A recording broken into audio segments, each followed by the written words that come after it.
কারো আছে মনের অসুখ, কারো আছে শারীরিক অসুখ, কারো আছে মানসিক, বিভিন্ন টেনশনে মানুষ ভুগবে। কিন্তু যখন ওই পানিটা হবে সমস্ত রোগ থেকে মহান রব্বুল আলামিন মাফ করে দেয়। বলি সুবহানাল্লাহ।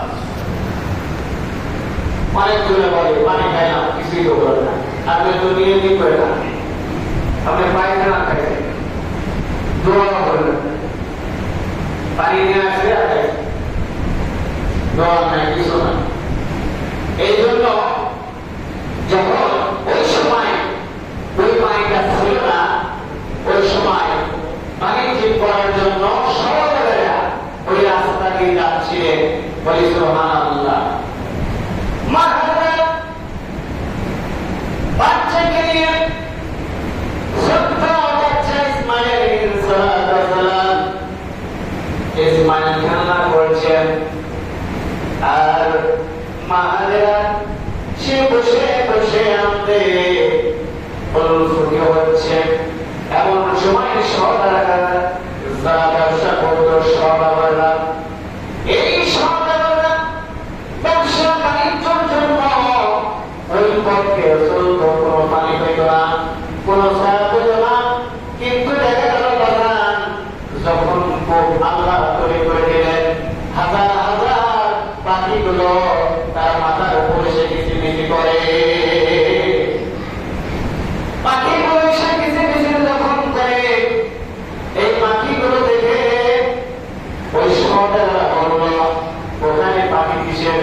ওরা বুঝতো যদি কোনো মানুষ মারা যায়, কোনো পশু পাখি মারা যায়, তখন কিন্তু ওই পাখি তথা ওই বেষ্টন করার জন্য সেখানে পাখিরা হাজির হয়, সেখানে কিচিরমিচির করে। এবং চিন্তায় তারা আস্তে আস্তে এক ধাপ করে এড়াতে এড়াতে লাস্টে হযরত আলাইহিস সালাম কাছে বলি সুবহানাল্লাহ। হাজরা হচ্ছে আল্লাহ তাআলা বলেছেন এত চরিত্রবান আল্লাহ তাআলা বলেছেন, তার পবিত্রতা আল্লাহ তাআলা প্রশংসা করতে। বলি সুবহানাল্লাহ। সব থেকে পবিত্রতা আছে তার পবিত্রতা আল্লাহ বর্ণনা করেছেন। রাসূল সাল্লাল্লাহু আলাইহি ওয়াসাল্লাম বলেছেন যে আল্লাহ তাআলা তার প্রশংসা করবেন যে হাজরা পবিত্রতা দেখে, হাজরা পবিত্র, এমন পবিত্র ব্যক্তি ছিলেন, বান্দী ছিলেন আল্লাহ। তার উপর ওই সময় আর কেউ এত পাক এবং পরিষ্কার ছিল না। বলি সুবহানাল্লাহ। আল্লাহ এটা পছন্দ করতেন। ওই সময় নির্জন জায়গা, চিন্তা করে দেখছেন আপনাদের আমাদের দুবাইতে ওই মাঠের মাঝখানে যদি এক টুকরা পানি দিয়ে তথা এক সাতসাল জায়গা থাকবে, আর সেখানে কোনো কিছু ছিল না, সেখানে দেখা আসছে কি ধৈর্য, আল্লাহর প্রতি কি ভালোবাসা, স্বামীর প্রতি কি করো। আজকে আপনার মা বোনা স্বামী করে শুনতে চায় না, তাই মা বোনা অনেক খাবো, হয়তো অসুবিধা থেকে বড় হুজুর খারাপ মন করতেছে, স্বামী কথার সঙ্গে হয়তো অন্য জায়গায় দেখতেছে স্বামীর সাথে স্ত্রীর মিলে নেই, অনেক টেনশন।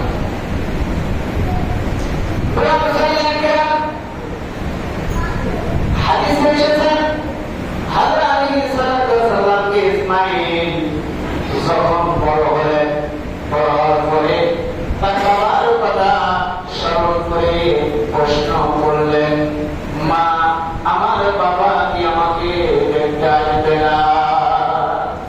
হাজরা বললেন, তোমার বাবা ঠিকই দেখতে আসবে, আল্লাহ যখন হুকুম করে। বলি সুবহানাল্লাহ। হুকুম হবে কি কথা? এই জন্য ওই সময় ওই সরকার আসলো, এসে দেখে যে পানি উঠতেছে। বলি সুবহানাল্লাহ। চারিদিকে এত সুন্দর করে পাথর দিয়ে মরা লেগেছে, পানি বাইরে প্রবেশ হয় না। ওই পানি আসলো কোথায়? এই পানি তো ওখানে ছিল না, মরুভূমি প্রান্ত, আমার পানি পায় না। সেখানে কিছু বিনিময় করে ওই পানিটা নেওয়া শুরু করলো। বলি সুবহানাল্লাহ। হাজার কিছু তাই আর পানিটা দেয়, এরকম করতে করতে ওই জায়গায় এখন দেখেন কি অবস্থা হয়েছে।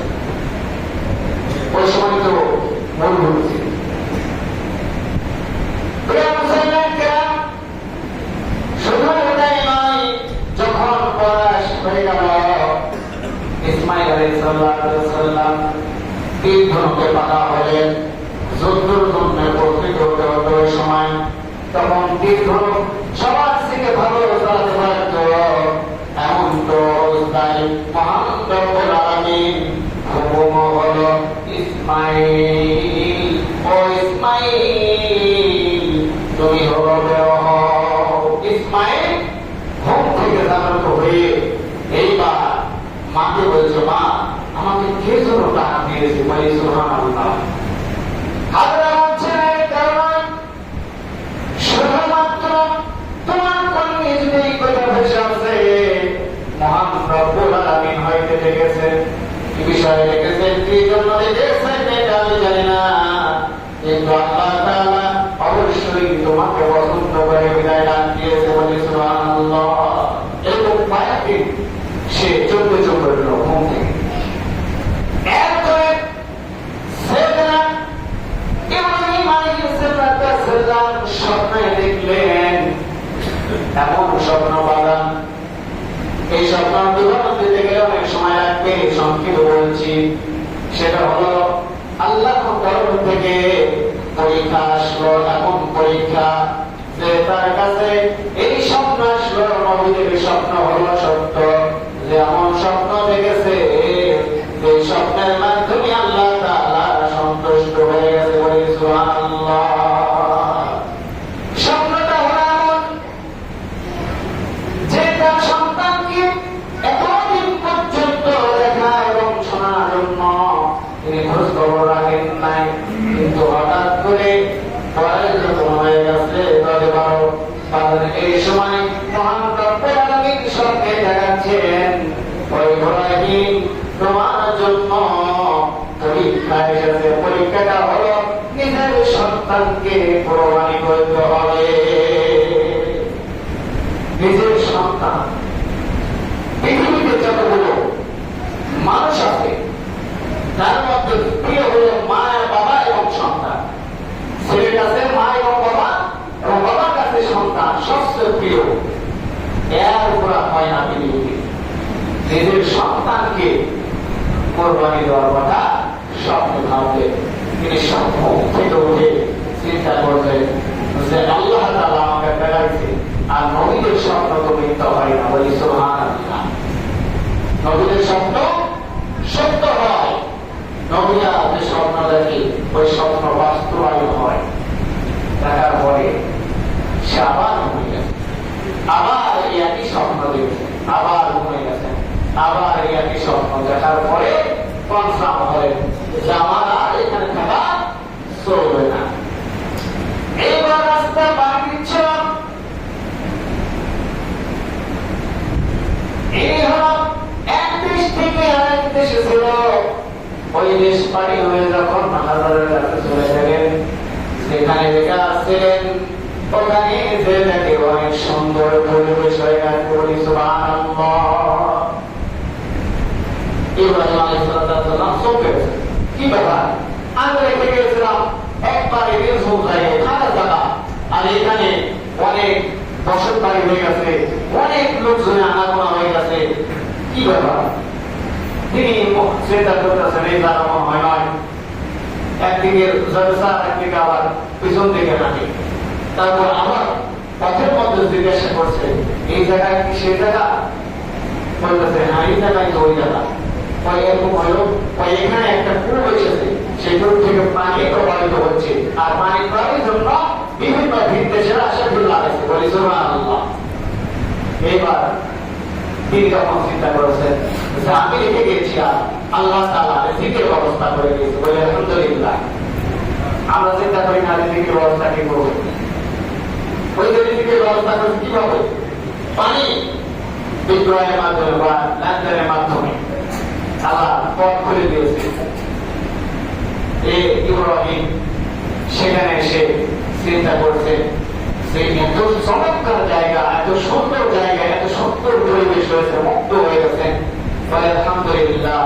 আপনাদের কাছে যাওয়ার পরে বলছেন, অনেক বছর পর আসলাম, আল্লাহর হুকুম হয়েছে তাই এসেছি। এখন একটা কথা বলতে চাই, কথাটা হলো আপনার সন্তানকে সুন্দরভাবে সাজিয়ে দেন। আল্লাহ তাআলা হুকুম আল্লাহর হুকুম পালন করবো বলে আলহামদুলিল্লাহ। হাজরা বললেন আমার সন্তানকে আগে জিজ্ঞাসা করো। সন্তানকে যখন জিজ্ঞাসা করেছে ইসমাইলকে, ইসমাইল বলেছে বাবা আল্লাহ যদি হুকুম হয় তাহলে আমার কোনো আফসোস নাই, আমাকে যা ইচ্ছা তাই করতে পারে বলে আলহামদুলিল্লাহ। এই কথা শুনে আল্লাহ তাআলা সন্তুষ্ট হয়ে গেলেন, খুশি হয়ে গেলেন। বাপ তাই বলে আর বেটা তাই বলে, বাপ ওটা বেটা ওটা, আল্লাহর রাজি এবং খুশি করার জন্য তারা চমৎকার ভাবে উপস্থাপন করেছিলেন।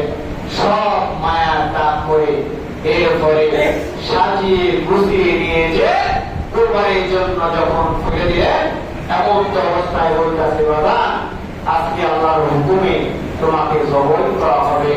বললে আলহামদুলিল্লাহ, আল্লাহ যদি হুকুম তাহলে আমাকে কুরবানি করতে পারে বলে আলহামদুলিল্লাহ। কিন্তু কি করবেন তাহলে এই সময় যখন চাকু হাতে নিয়েছেন আল্লাহ তাআলা জিবরাইলকে বললেন জিবরাইল যাও, আর দেরি করো না, আমার পরীক্ষা দেওয়া শেষ, পরীক্ষায় পাস করেছেন ইব্রাহিম আলাইহিস সালাম, তাকে যে বলো আর এই জবাই করতে হবে না, এখন তোমার পাশে দুম্বা আছে, এই দুম্বাকে তুমি জবাই করবা বলি সুবহানাল্লাহ। এর অনেক ইতিহাস রয়েছে, অনেক ইতিহাস রয়েছেন, অনেক চেষ্টা করেও জবাই করতে পারে না। আপনি এখন মনে করতে পারেন যে কি ছিল তার, আল্লাহর হুকুম না হলে চাকু নরম হয়ে যায় তুলার মতন বলে আলহামদুলিল্লাহ। আল্লাহর যদি হুকুম না হয় চাকু কাজ করবে, হাতে কাজ করবে, হাতে কাজ করবে না। প্রমাণিত হলো না, ফিরে আসলেন। কিন্তু ইব্রাহিম আলাইহিস সালামের শেষ কাহিনী পর্যন্ত আপনার শোনেন নাই। এটা হলো 175 বছর হায়াত পেয়েছিলেন। কত বছর? 175 বছর সাইয়েদনা ইব্রাহিম হায়াত পেয়েছিলেন। আমরা কত বছর? 65-80।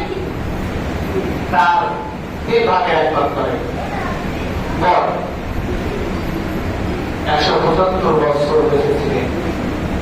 আর ইসমাইল আলাইহিস সালাম 137 বছর বেঁচেছিলেন।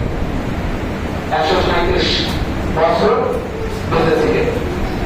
আর যেখানে হজ করার জন্য আমরা যাই, এই কাবা ঘরটা সাইয়েদনা ইব্রাহিম আর ইসমাইল আলাইহিস সালাম শুরু করেছিলেন বলে আলহামদুলিল্লাহ। তখন কাবা ঘর ছিলেন না, ওই ঘরটা আল্লাহ তাআলার ইশারায় সেই দিন তারা কাজ করেছিল একটি পাথর উপরে জড়ে জড়ে। সেই পাথর তার কোন ইলেকট্রিক যন্ত্র ছিল না, সে একাকায় যখন পাথর উঠতো পাথরটা উড়ে উড়ে যত পর্যন্ত সেখানে নিয়ে যে ঢোকা দিত বলি সুবহানাল্লাহ।